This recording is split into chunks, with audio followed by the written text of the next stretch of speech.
Hello, ladies and gentlemen. MarauderEX here, back with more Let's Play Shining the Holy Ark. So, we are finished with the town of Enric for now. We have the golden key to get us into the aborigine mansion. Aborigine? I mean... there's... I don't know. I don't know how it's supposed to be. We're gonna go with aborigine. Well, I'll probably change that. I'm gonna sift between like 3 or 4 names for it. So yeah. With that, we've got several treasures here. We are just going to take this opportunity to find all of those. So we are just going to kind of wander around and really not care about the map at the moment. However, they're going to be random encounters. So give me a second. We'll pause. Oh. Wait, those are new bats. Well, technically those are new bats. Those are vampire bats rather than just bats. So, however, it really doesn't matter at this point. It really doesn't. We have more than enough. We'll just Hellblast. It's fine. AoEs for group enemies like this. I think the only difference between the bats and the vampire bats is they can actually drain HP. So, as you know, a vampire would. But as you can see, there's still really not much of a threat, especially compared to something like the Bone Slave. So, we do have some new... Oh, and Power Hellblast. Fantastic. So, that's 27 points of damage all around. Love it. Love it. But he's dead. So, Hellslave's group is defeated. Get a fair bit of stuff, and Melody levels up right off the bat. I'm okay with that. Alright, so we've got this. There is something here. An angel wing. How fabulous for us. Alright, so there's 2 treasures off to our left. So we're gonna go get those 2 treasures. And get attacked by a new enemy as well! It is a maneater. It's basically a plant. And it is a fully CG... It almost looks claymation, doesn't it? Enemy? That's... Yeah, we're just gonna do that. And we're gonna do our same... basically our same routine. AoEs... And until Arthur gets an AoE, he's just going to melee attack. But he's also, you know, kind of a beast at the moment. So, like, his physical defense is kind of through the roof. Now that we've got, you know, his best armor and equipment on him. And what's sad is one of the treasures that we get here is chainmail. So the thing we just got from the last section, that's it. Like, that's kind of sad. Alright, so Maneater attacks Melody, but Melody dodges. Really not a threat, the Maneaters. They're new, but not... Well, actually, I don't know. Maybe, I think they might poison as well. So if they do, that's a little bit of a obnoxious threat, but... I'm about to say, I may have misjudged them. The amount of HP they seem to have is actually quite... significant for this point in time. Let's heal everyone. I almost cast Return. That would have been fantastic, just to, you know, leave after accomplishing nothing. But I really like having Arthur with a heal ability, because that makes these after-battle heals so much easier. Because he doesn't really need MP. Alright, so it's up here. Arthur checked the tombstone.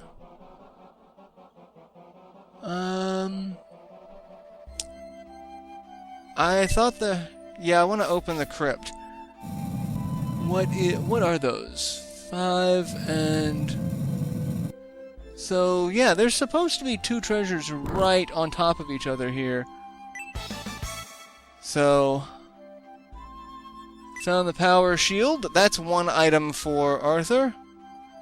Unless it's in... Unless I have to look at it from a specific perspective. Which it looks like I might. Alright, no. There's supposed to be something there. Alright, I don't... Okay, it's right there. So that's less than helpful in terms of where it's placed, but I guess that makes a little bit of sense. And we get a fairy named Peony. I have no idea how to pronounce that as well. That's just another name that I'm like, yeah, I'm gonna screw that one up. Well, let's equip the power shield while we can. And that's 3 out of 7 treasures. That's pretty good. Alright, so what does this take our defense up to? I've got a steel sword. No, I've got a long sword. Okay. That takes our defense up to 82. 82. Arthur is... Like I said, Arthur's a beast. But that's fine. He kind of needs to be. Alright, so all the other treasures are up to the north. And we'll skip this because this is just a bonus slave. So 1 second. Alright, so that was fun. And by fun, I mean probably not. Alright, so we just need to go straight here and then up. Because this is really the only way to go up this path. And this is just a maze of tombstones and crypts. And in order to get to where I need to go up this way. And then straight across from here is... No. What the hell, guys? This is not a very well done treasure map, I have to say. I'm a little disappointed in its quality. And we're gonna get into a fight with a new enemy. I have no idea what the hell. Twinhead. This is... Oh, I remember this guy. Okay. Well, he has 2 heads, obviously, which means that's a gimmick. I believe 1 head can breathe fire, 1 head can breathe ice, or air exploded from 2 mouths. So that's what it is. And that is breath damage that I have no defense for. And physical defense, not terrible. It's only like 6 points of damage and that's Melody taking 6 points of damage. That's not terrible. However, attack level 1, not a good thing. Now his attack is considerably higher, so we hopefully will kill him with this round of attacks. Oh, and you can heal. You are just the biggest pain in the ass. That's new. And you dodged my heaviest hitter, of course. Alright, I'm gonna heal Melody for 1, because she kind of needs it. Okay, I was about to say, please tell me that's not him healing again. I would kind of lose my shit if that were the case. Alright. Let's see. Twinhead has been defeated. I'm okay for now. Okay, so we have to examine it from this side. This is derpy on so many levels, but as you can see, it's another fairy. That's a leprechaun specifically. So, always good to have another leprechaun buddy join us. Named Cocos. Welcome to the party, Cocos. We're not really a lively bunch, but, you know, could be worse. Alright, so now we need to make our way up to the north. And thankfully, there's strafing. Because without strafing, I would get so freaking confused. And some hell slaves, so give me just a second to dispose of these trash. Alright, so... Oh, a steel circlet. How wonderful for us. And Rhodey levels up. I'm okay with that. I do, however, need to heal because the downside is I really have, like, this stage in the game, you have no breath defense, you have no magic defense. So breath attacks like air exploded from two mouths, or like fire breath, or even like releasing the sonic shrieks, you have no defense for any of that. And so you get two hell slaves like that and they both spam Hellblast, and you're gonna have a bad time. Alright, so I can go north from here, and this is where we want to go, all the way... is it that? Yeah, I think it's... Yeah, it's that one.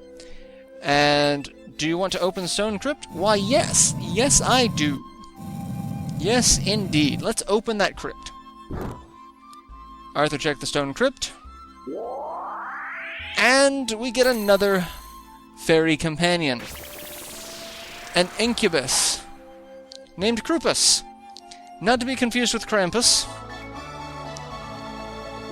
There was a comment of that if you look very closely at the incubus, it looks like he has an erection because of the shadowing of his little tunic, which, you know, would not be surprised about, because, you know, incubus is, you know, it's a male fairy that feeds off female sexual energy. So if he had an erection, I really wouldn't be surprised. Oh, really?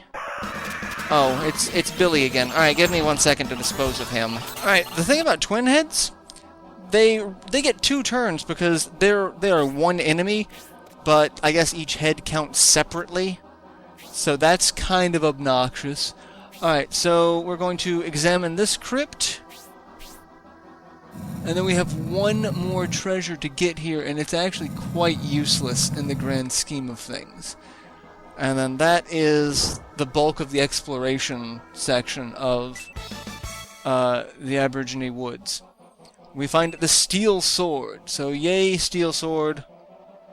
We're going to equip that and see what does Arthur's attack raise to. 109. Really? This is just wonderful. My attack is almost 30 higher than Rhodey. Alright, Melody has a steel oh. Wait. Steel circlet? Oh, she's got something worse. Melody can use... No, I don't want to equip it, because what I've got is currently better.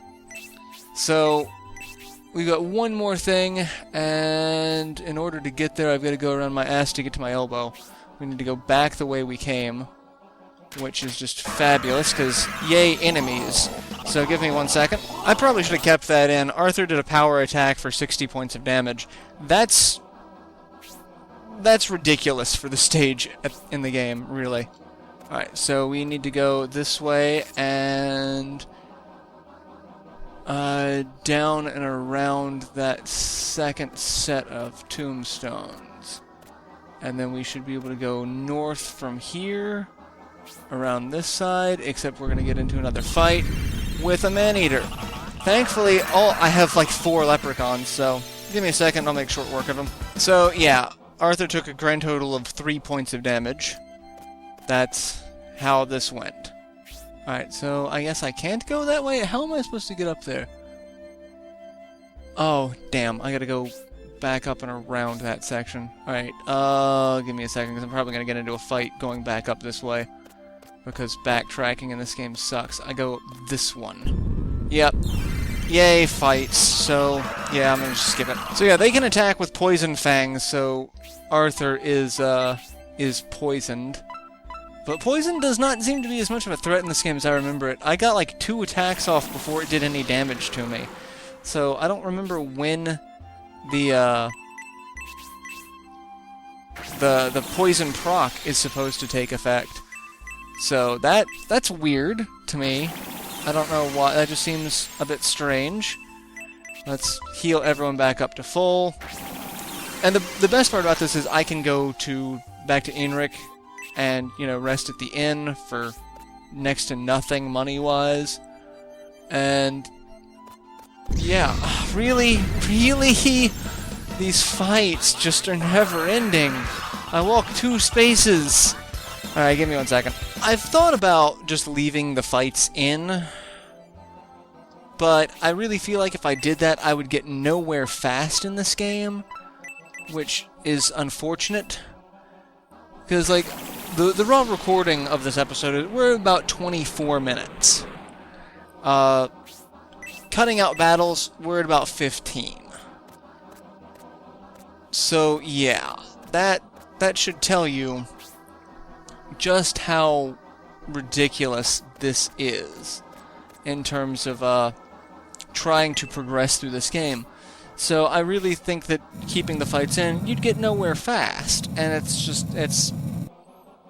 it's silly. Alright, Arthur checked the stone coffin, and we find chainmail, and I'm pretty sure chainmail is worse than what we've got, but I'm gonna double check just to make sure.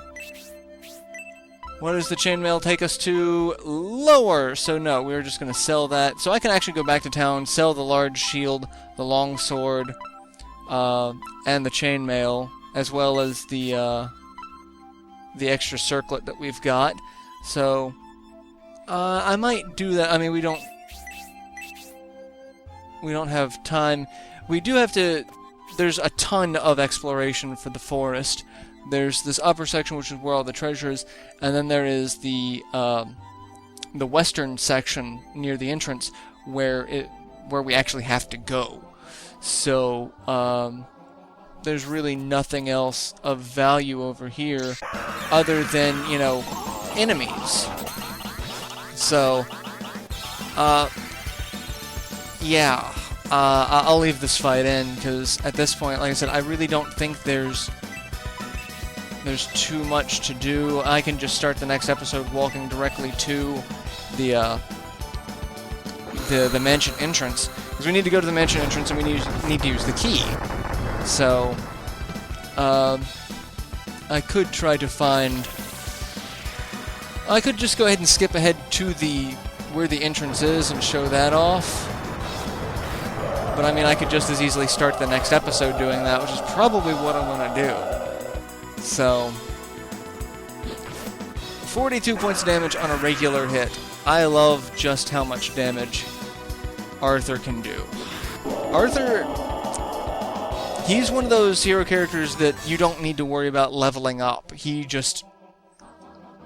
stays pretty much at the top of his game. Max HP of 110, attack of 112.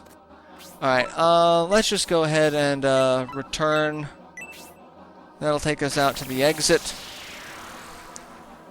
And then we'll go ahead and, so yeah, the section there, before you go to the north, through that one little choke point, there's just a section all the way to the west. And that's where we need to go. But we're going to go back to town now. We're going to sell the stuff that we don't need. We're going to rest at the inn, and we're going to save. And that'll be the end of this episode. So, let's go sell some stuff. Run! Run, Arthur! Run to the shops. I do love how the running animation gives you the little whoosh lines. I find that to be adorable. You guys have nothing new, so I don't need to worry about buying anything. I just need to... Oh, I can also sell the warrior knife, because I don't need that. So, sell that. You can throw them in battle, but you can use them like in Shining Force 2, you can use certain weapons, but the problem is they do run the risk of breaking. So we do have to keep an eye out for that. But we have the critical knife, which is just really going to be on us until, at this point, the end of the game. I think there's maybe one other knife in between now and then, but I'm not even 100% sure on that. The only other thing I remember is the one at the very end. Alright, so sell a steel circlet. And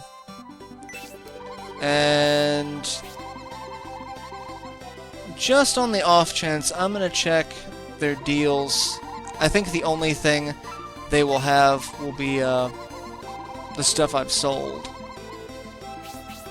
Now, in this game, you can talk to these people religiously.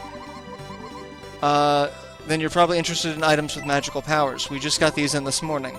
It's called the Royal Crest. It's yours for 1,000 gold. Sure, I have no idea who it belongs to or what it's going to do, but we're going to get it. So, we'll give it to Melody. So, yeah, there are...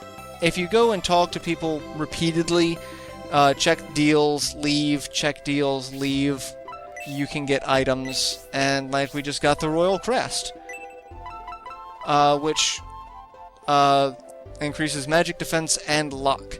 But as you can see, it's not equipable on any of our people. So, that's the thing. I'm going to look up and see what deals can be haggled. So, I'll look into that and start the next episode by talking about who can get what at what points in the game. So, we'll rest, and like I said, we'll save it. I can save off screen. But I will see you guys in the next installment, where we will tackle the mansion. So until then, later everyone.